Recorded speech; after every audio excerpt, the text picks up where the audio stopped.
Kiti twasoose kumalayo twatandise na cross examination eya landlord owookubiri agamba nti nno ate yali yapangisa Okello ennyumba ye mu bitundu ebyekyanja era ng'omukulu amanyiddwa nga Joel Mackay. Joel Mackay ono olunaku olw'ejjo webadde awa obujulizi bwe ng'abuwa kkooti.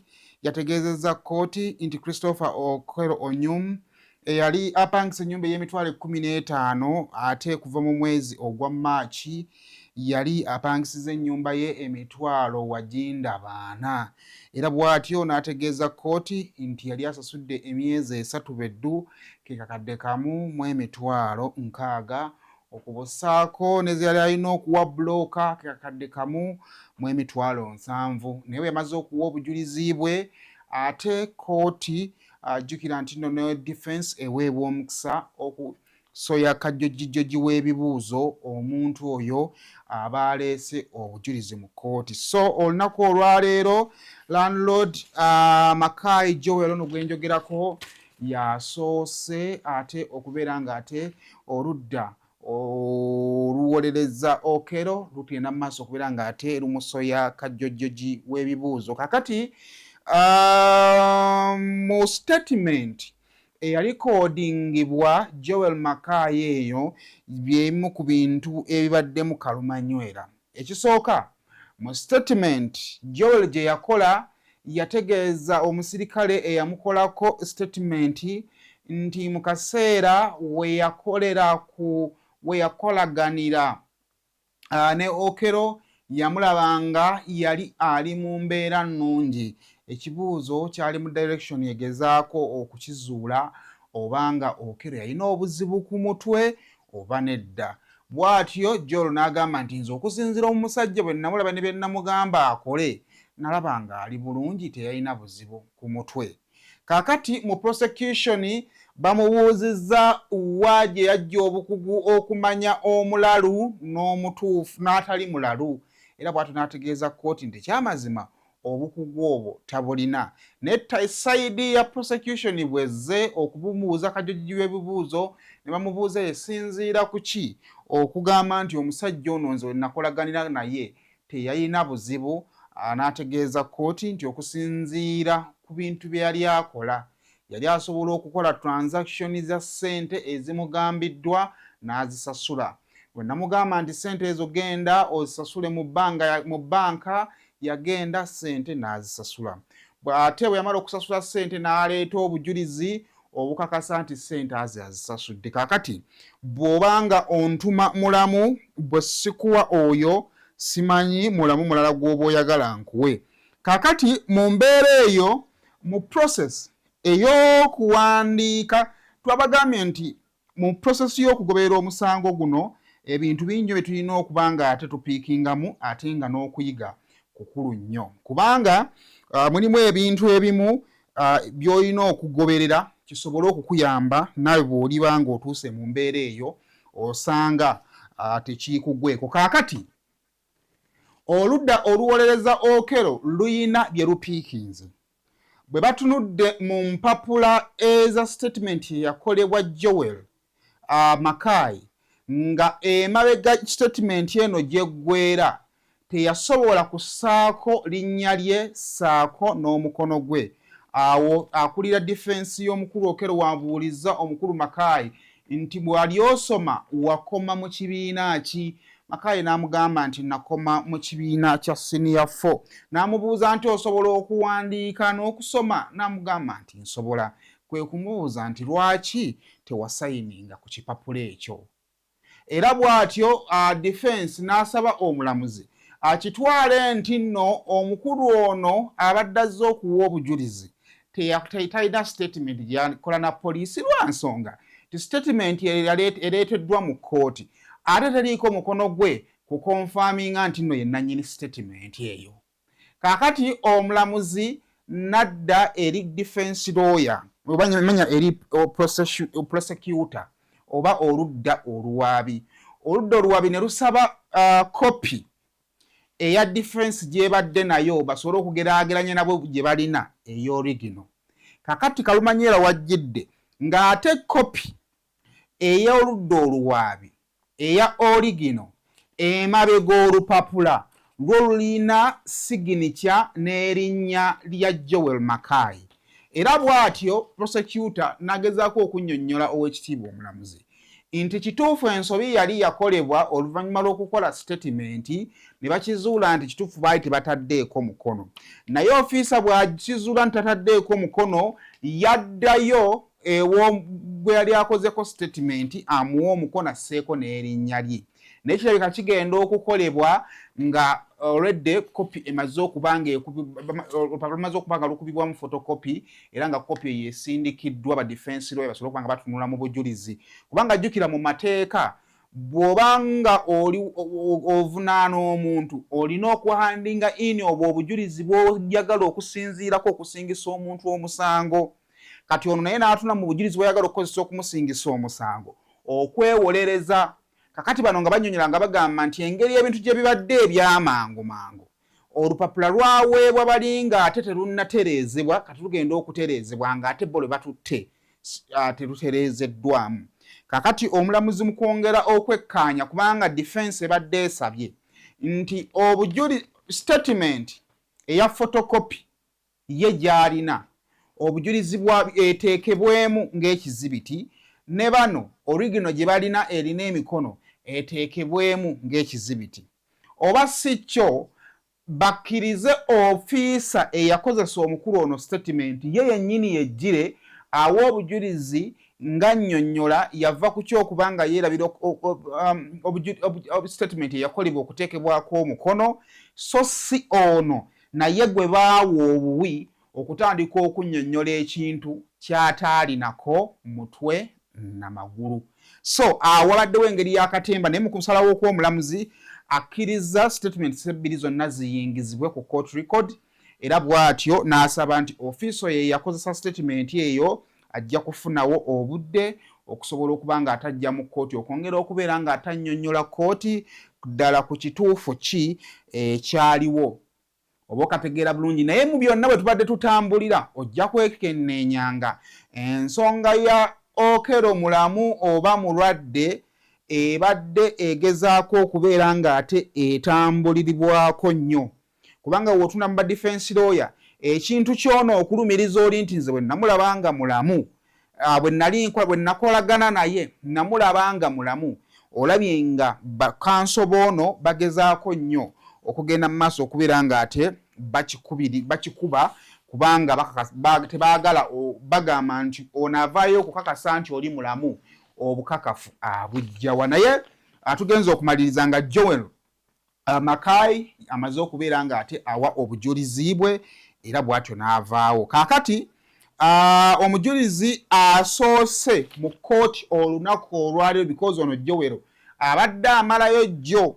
Kaakati omujulizi asoose olunaku olwaliro mu bba abadde Dr. Nuwamanya Emmanuel, ono nga ye yakebera omukulu ono Christopher Okello ennaku z'omwezi nga 7 April 2026, era nga yakikola ng'asinziira ku kusaba okwali kukoleddwa poliisi y'eggaba, era nga bw'atyo mu byezuula atutegeezezza nti no yakizuula nti nno omukulu ono Christopher Onyum yali wa myaka 39 era nga yamuzuula nga yali alina ebinuubule n'ebiwundu mu feesi ye, ku mutwe, ku lubuto, ate nga yakizuula nti yali alina ebiwundu ebyo. Kaakati omusawo ono Dr. Nuwamanya atunnyonnyodde ebyaliwo wakati we ne Christopher Okello bwe baali banyumyamu.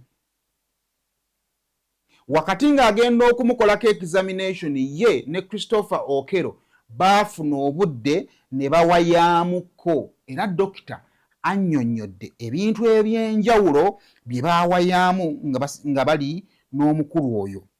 Era bw'atyo yasooka n'amutegeeza nsonga ki eyinza okubanga yekuleetedde okutema oba okutta abaana abatalina musango.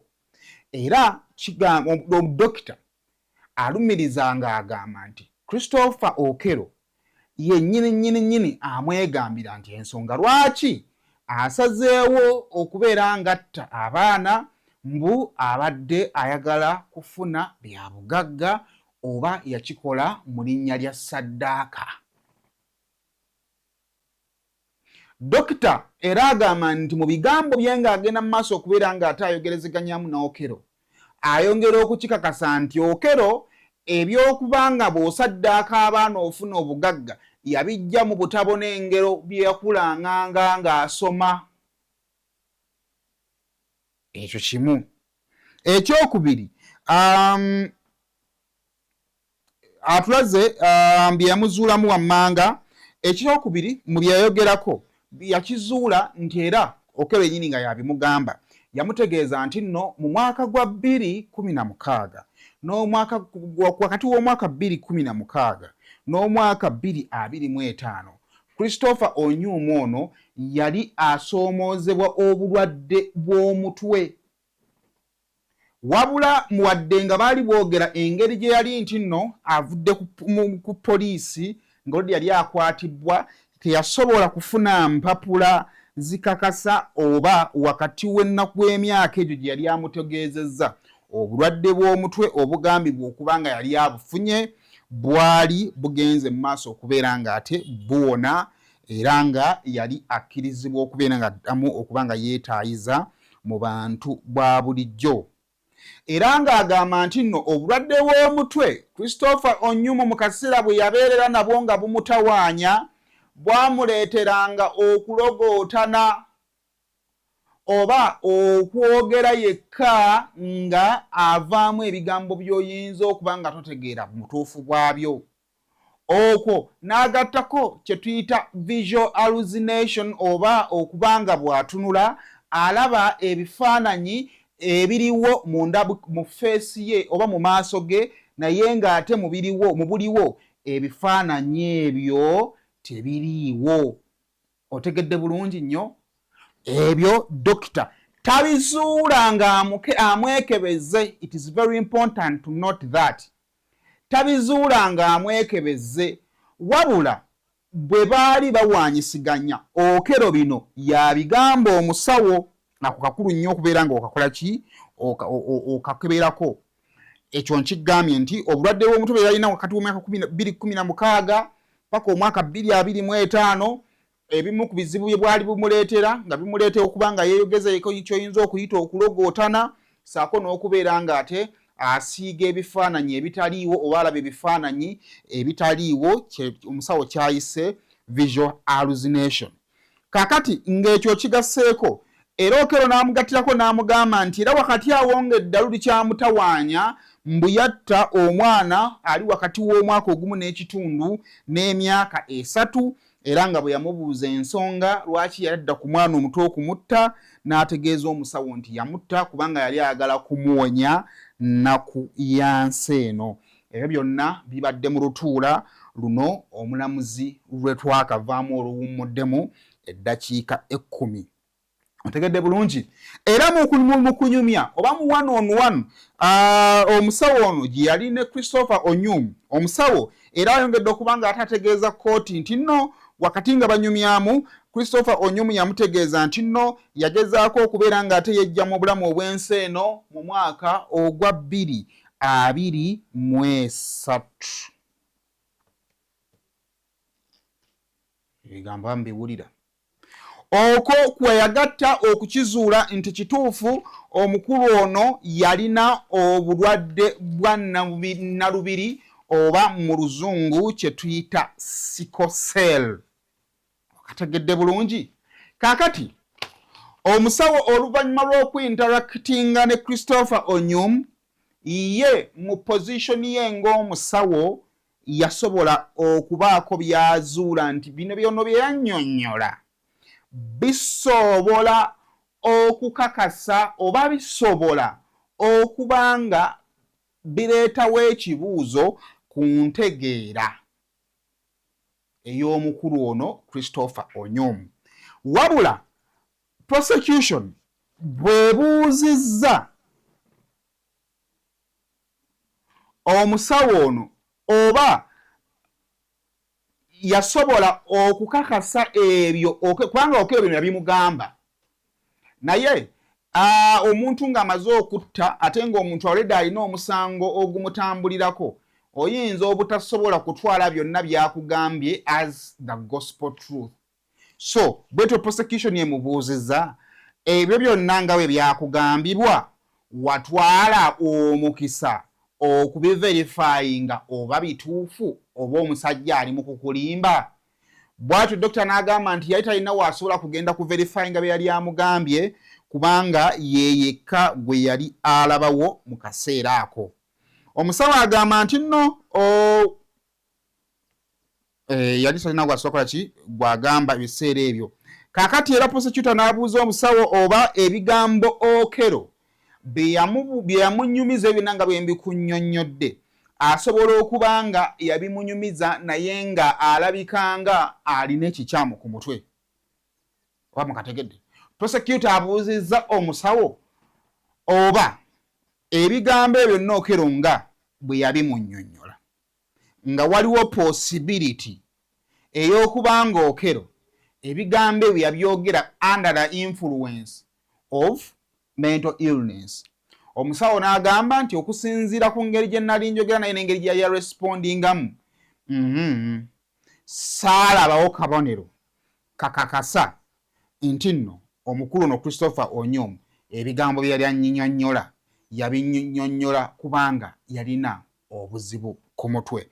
So awo nno nyinza okugamba nti byebimu ku ebyo byengezezzaako okubeera ng'ate nkufunzizaamuko mu session eno eyatandise ku ssaawa nga 4:30 eno session elastinze for almost 1.5 hours.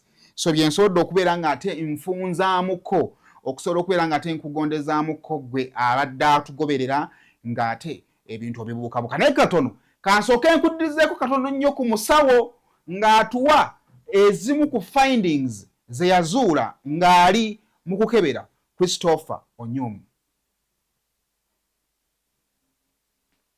Fortune hunting or enrichment.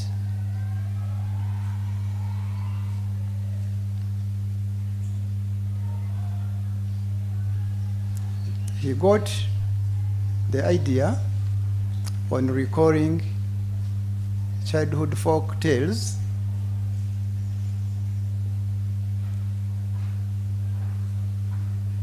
of getting wealth. Childhood folk tales of getting wealth by sacrificing people.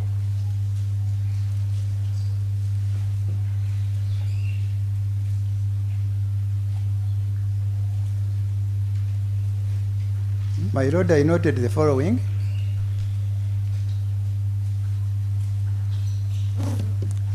He had history of past mental illness. What was the source of what you noted? My Lord,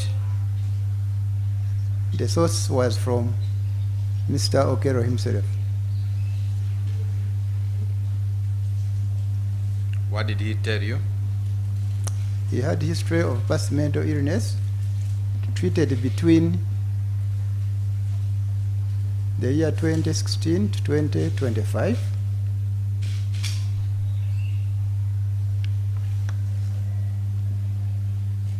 Between? The year 2016 to 2025, which was associated with both auditory and visual hallucinations.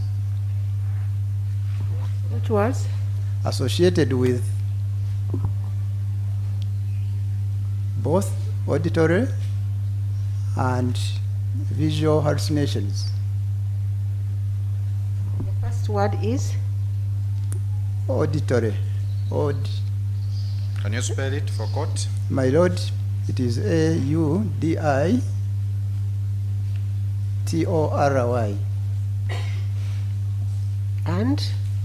And visual. What else did he tell you? That he killed his 2 to 3 year old brother in the year 2016 or 2017.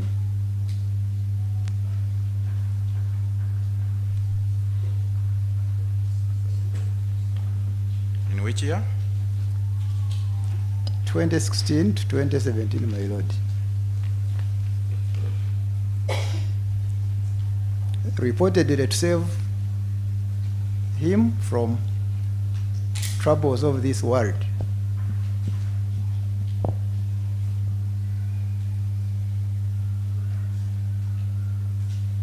He also attempted suicide in the year 2023. He was giving you that information. Yes, my lord. That what? That he attempted suicide in the year 2023.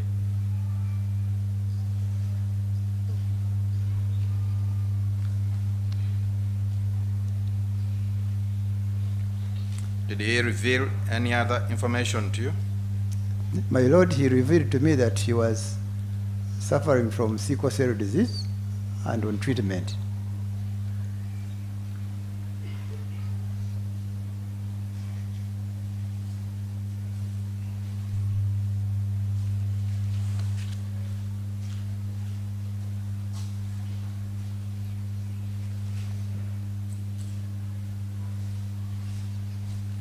Yes. My lord, the findings above I noted are suggestive of a mental condition with psychotic episodes, are suggestive of a mental condition with psychotic episodes. The findings above are suggestive.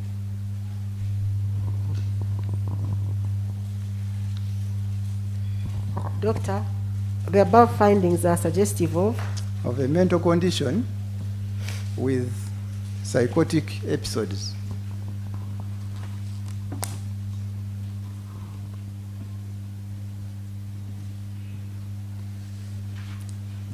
Further mental assessment. Just a minute. Okay. What is it that you refer to as the findings above? My lord, the findings about having had a mental breakdown and treated in the hospital. I am getting lost.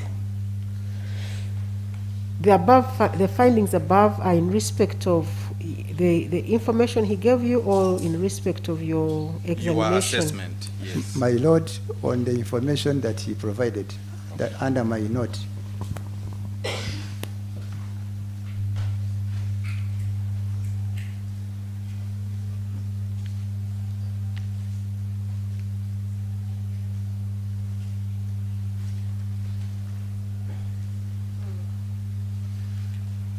Were you in position to verify the information that he gave to you No, under your note? no, my lord, I was not able to verify it.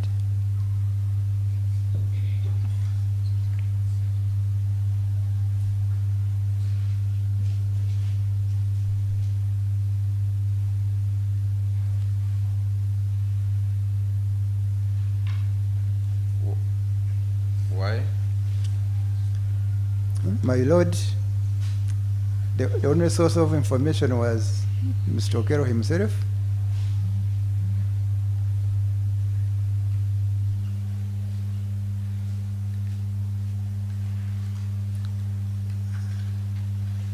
And he had no medical documents.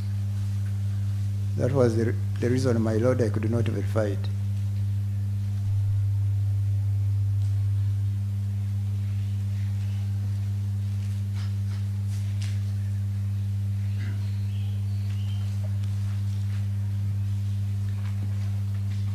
Dr. Wood, the availability,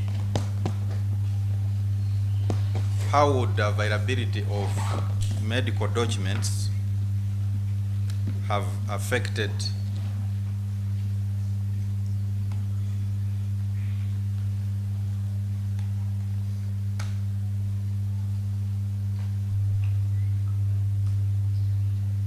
the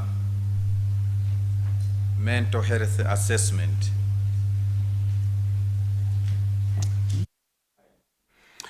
Dr. Nwamanya Emmanuel era nga emirimu gyagikakkalabiza nsambya eyo bw'atyo ng'agenda mu maaso okubeera ng'ate akola presentation ye mu kkooti gye buvuddeko emabega. Kakati bwe tugezaako okukompeyalinga events ze tubadde tufuna okuva olunaku olw'eggulo paka kati we tuli, oyinza okusanga nti nno ekirowoozo kya Okello yandibanga mulalu ndabanga ekyongera okubeera nga ate kibulirayo era nga nsaba mukozese bino mugenda kubanga mumbuulira nammwe kye mulowooza.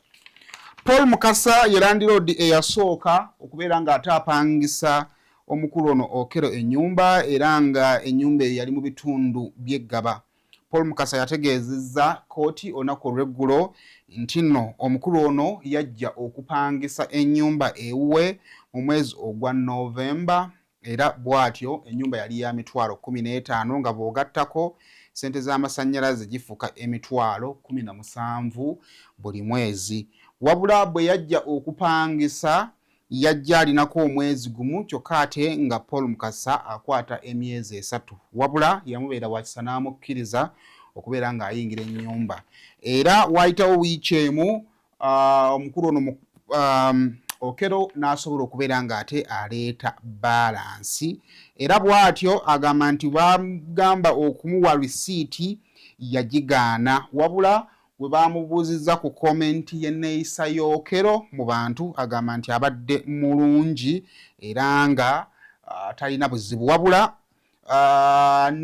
Paul Mukasa gye yakoze nti n'ebbanga lyonna lyamala mu kazigo ako ke yali apangisa yali tafuna bagenyi okuleka maama we eyajjawo emirundi ng'esatu gyokka wabula ng'olese ekyo Okello teyalina mbeera yonna etategeerekeka. Now there is a question.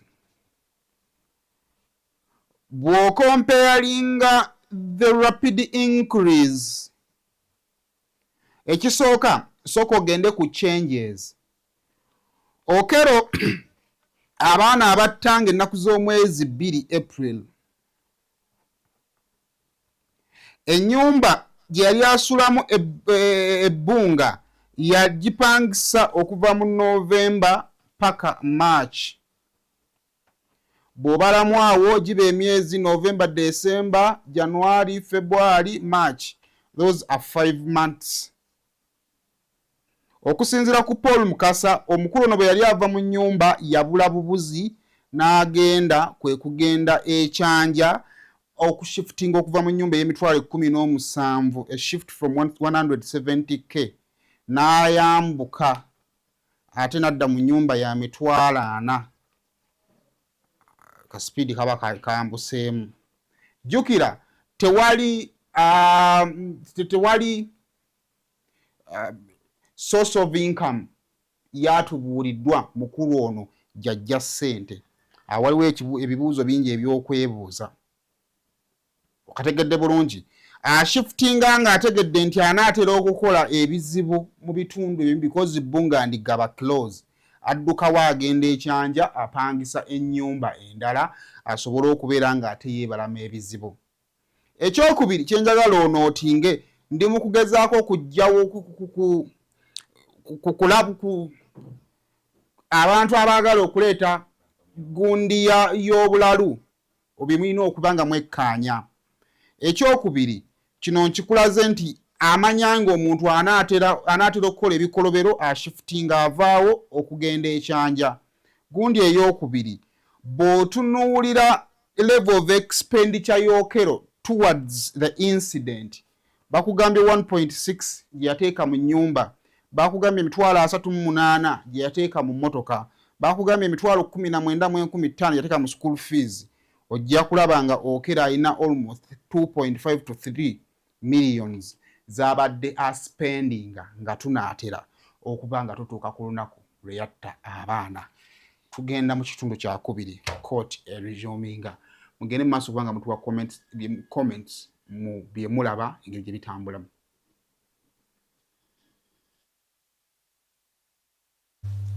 A professional police officer